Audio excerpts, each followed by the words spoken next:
Hello, welcome back to my channel. If you've been here for a while, you probably know that I have had a baby recently. I'm currently almost 10 weeks postpartum. So I thought for today's video I would talk you through my postpartum essentials and newborn essentials. I did have a request for newborn essentials and I figured I'd just chuck postpartum in there as well, make it all one video. I'm not going to talk about the obvious things like baby clothes, bassinets, that kind of stuff.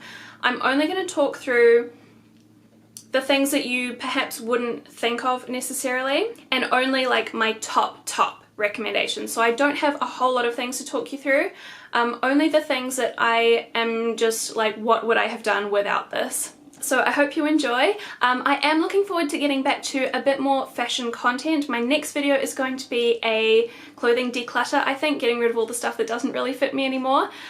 So if you were here for the fashion content, that is coming back very soon. I'm excited about it. But I hope you enjoy today's video and let's get started.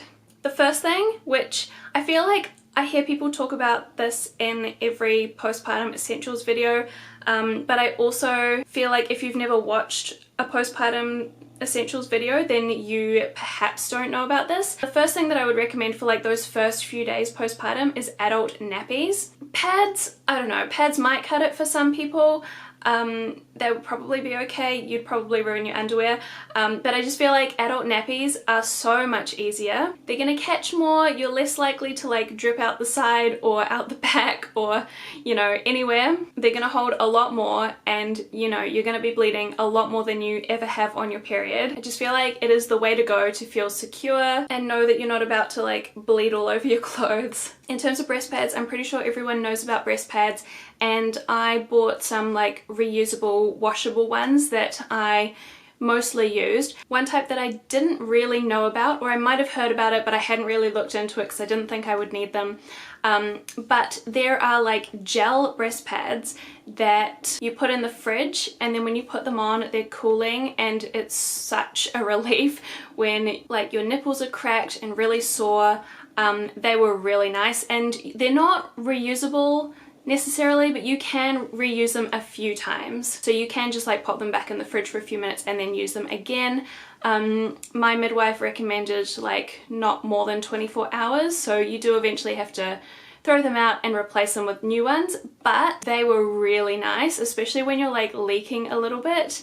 And with like fabric breast pads, they do kind of stick to your nipples and then it's really painful to take them off. I didn't have that with the gel breast pads. They were much more comfortable and convenient to use. I'm not sure exactly what they're called. If I remember, I'll try and put a picture of them on the screen so you can kind of see what I'm talking about, but highly recommend those if you're planning to breastfeed. Next up, I did talk about this during my pregnancy, but I have to mention it again because I can't believe I don't hear other people talking about this at all.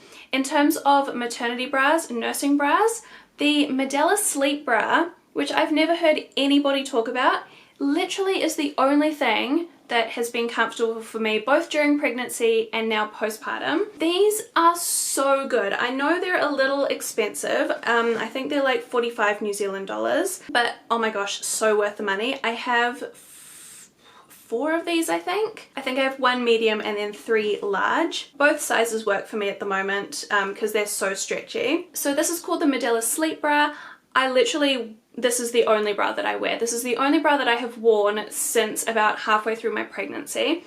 So I don't wear it just for sleep, although I do also wear it for sleep. The cups just pull to the side. You don't have to worry about clips or, you know, faffing around with anything. It is so easy to use. They're incredibly stretchy, so you could probably go one size too big or too small and it would still be fine. So just like take a guess at your size and it'll probably work. They are so comfortable to sleep in, so comfortable to have on just, you know, in general during the day. I am wearing one of them right now. And yeah, like I said, I don't know why I don't hear about these in like everybody's postpartum essentials videos, because I can't imagine any other bra being this good. The next thing I highly recommend is a breast pump, even if you are planning to exclusively breastfeed.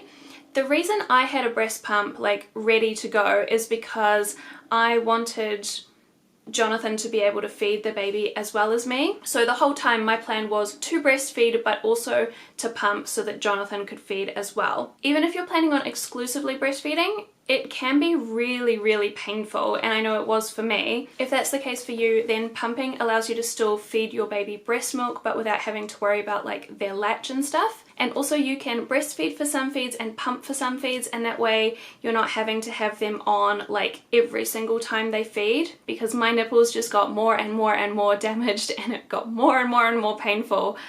So pumping just allows you to like have a break. Not a break from the pain completely, because it was still painful for me because my nipples were so damaged, but a break from that extent of the pain. I'm not going to recommend a specific pump because I don't necessarily think that the one that I had is the best one, because it's the only one that I tried. I just recommend that you have one. But I will recommend the Haka, which I think is the brand. I'm not sure what this specific thing is called.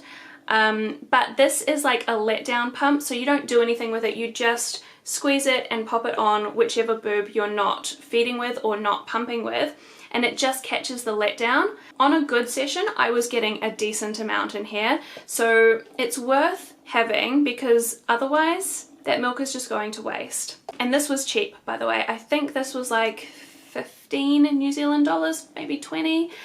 So yeah, not expensive at all. I also highly recommend that you get a microwave sterilizer. My sister recommended this while I was pregnant, and I was like, I don't need one of those, it'll be fine, like I'm gonna breastfeed. Even then my plan, as I said, was for Jonathan to feed as well, so I should have had the microwave sterilizer ready to go, because we made the first bottle and like needed to sterilize everything afterwards, and we were like, oh my gosh, do we really have to boil water in the pot every single time there's a bottle, every single time I use the pump? Like, it's going to be such a hassle. So I think it was definitely within the first week we had gone out to buy a microwave sterilizer. They're so handy. You just put a bit of water in them, chuck all your bottles in or pump parts or whatever, and then it goes in the microwave for like 4 minutes and everything's ready to use again.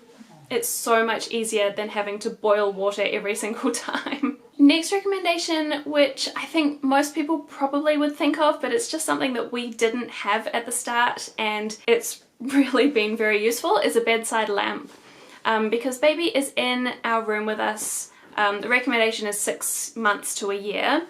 So at least for the first 6 months baby is in the room with you, and we didn't have a bedside lamp, which meant the options were turning on the main light every time we were getting up to do a feed, or like if we wanted to be able to see the baby's face, see if they're awake before we like get up, it meant we had to leave another light on somewhere around. So we could leave the bathroom light on, or the wardrobe light on, or the lounge light on with the door open. And the problem with that is that obviously it's a light that's staying on all night, which is a really long time to have a light on. So someone actually came around with a bedside lamp for us, I think like our 3rd or 4th night home, and it's so much easier just having that right next to you so you can reach from bed without having to get up.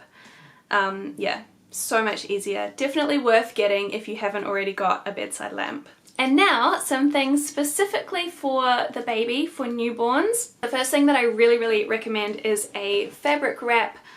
I have the Moby wrap, but I don't think it necessarily matters the brand. Moby wraps are quite expensive, and I think there's another brand that does a similar thing as well that's also quite expensive.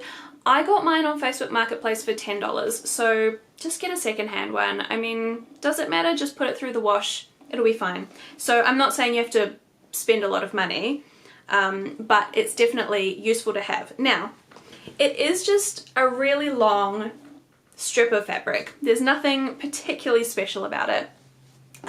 So you do have to like learn how to put it on and tie it up and get it the right kind of the right tension so that it's got space for the baby but it's not too tight. It takes a little bit of trial and error to get used to, but oh my gosh, baby goes to sleep and calms down so easily when they're in this, especially like newborn. I'm at the stage now where baby's a little bit bigger than when they were newborn, so I can't really sit down easily if baby's in this because their legs are kind of too long. But newborn, I could sit down, I could have my lunch, I could do my cross stitch, you know, because baby was so little, they fit in like the little amount of space.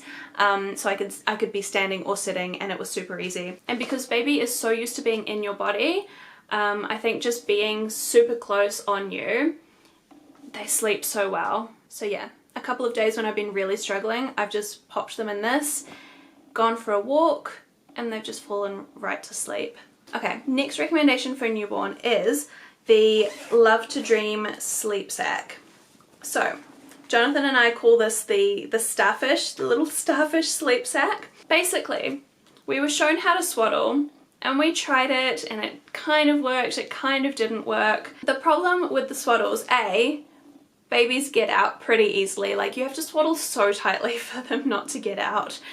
B, if they wriggle, it often, like, the fabric moves up and starts to cover their face, which made me very nervous. So I was really keen to, like, not use swaddles for that reason. C, babies naturally want to sleep with their arms up, and of course you always swaddle with their arms down. And then the problem with not swaddling was the Moro reflex, which is where they like startle and jump, and every time baby would do that, they'd hit themselves in the face and they'd wake themselves up. So what I love about the Love to Dream sleep sack is that you put their arms up. So their arms go up in these corners here, and then you zip them up.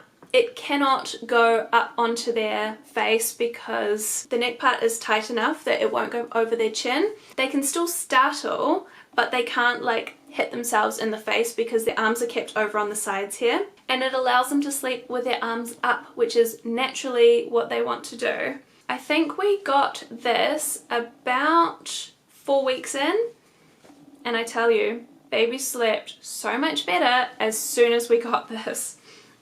We like tried it for one night and it was amazing, and immediately we were like, okay, we need to go back and get a second one. So yeah, we have 2 of these little sleep sacks and they are so good. They come in different sizes as well, so you can get different size depending on how big baby is.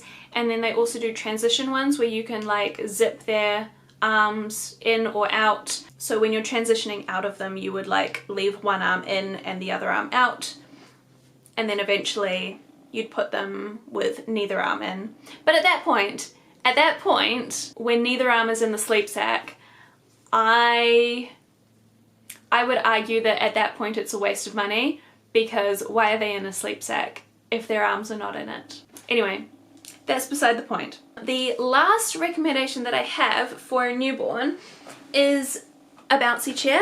Oh my gosh. I mean, you know what a bouncy chair is, right? You put it down and then when they kick, it bounces. Not for the first month or so. I think we started putting baby in the bouncy chair about a month in. I highly recommend it. Not necessarily the really expensive ones that you turn on and they like sway from side to side. Ours is a very, very basic one. It's secondhand, we got given for free. It does vibrate and play music, but we've chosen not to use those options. We'd much rather baby like kick and kind of entertain themselves rather than having something that we turn on to keep them calm. But baby absolutely loves it. Most of the time we can plonk baby in there and eat our dinner, and you know, baby can see us, but they're quite happy in the chair, not fussing. The other thing that is amazing about this chair, because our baby spits up a lot, and we've kind of learnt that we have to keep them up for at least 10 or 15 minutes after they've eaten before we can lie them down. So the good thing about this chair is that it is upright enough that we can put baby in there, and it's upright enough that they won't spit up, which is great if we both need to do something like giving the cat her medication, which has been the struggle for the last 5 days. Cat has an ear infection and we've had to like stick stuff in her ear twice a day, and it's like, well, okay, but what do we do with the baby if the baby's just eaten and you can't lie them down, otherwise you're going to get a massive spit up? That's when this chair comes in really handy. So yeah, I definitely recommend getting yourself a bouncy chair as well. Anyway, I did tell you it was a short list. That is the end of my recommendations for postpartum and newborn. Obviously there's lots of other things you need, but like I said at the start, I wasn't going to talk about like nappies or things that are really obvious. So yeah, those are my absolute top recommendations. Every single thing that I've mentioned in this video, I literally don't know what I would have done without it. Like, they have all been absolute lifesavers in these 10 weeks or so. I think especially if you're a first-time parent, it is so hard to know what you're gonna need, and every baby is so different. And also in terms of like postpartum essentials, like every birth is so different as well. So I don't know, there might be things in here that you don't want at all, and that is fine. Hopefully it was helpful in some way though. So thanks for watching, and I'll see you again next time. Bye!